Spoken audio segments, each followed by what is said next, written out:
আজ আপনাদের দেখাবো পাবনা জেলার সাথী উপজেলার ঐতিহাসিক বোয়ালমারী হাটের কিছু দৃশ্য। আসসালামু আলাইকুম, সকলকে ভিডিওতে স্বাগতম। আসলে পাবনা জেলার ঐতিহাসিক একটা হাটের মধ্যে বোয়ালমারী হাট অন্যতম। এই হাটটি একটি ঐতিহ্যবাহী হাট। এই হাটে প্রতি বৃহস্পতিবার নানান ধরনের সবজি, নানান ধরনের ফসল এই জায়গায় দেখা যায়।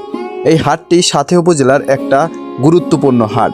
এই হাটটি প্রতি বৃহস্পতিবারে বসে এবং নানান ধরনের সবজি সহ নানান ধরনের জিনিসপত্র দেখা যায়। এই জায়গাটা যে দেখছেন, এখানে শুধু হাটের ভিতরেই হাটের দিনই শুধু এত লোক সমাগম হয়, অনহাটের দিন কোনো লোক সমাগম হয় না। চলুন আস্তে আস্তে আপনাদের ঘুরে ঘুরে দেখাই এই বাজারে কোথায় কি আছে। চলুন আপনাদের দেখাই।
ভিডিওটি যদি আপনাদের খুবই ভালো লাগে তাহলে অবশ্যই লাইক, কমেন্ট, শেয়ার করে আমার পাশে থাকবেন এবং আপনাদের দোয়া ও ভালোবাসা নিয়ে আরও এগিয়ে যেতে চাই।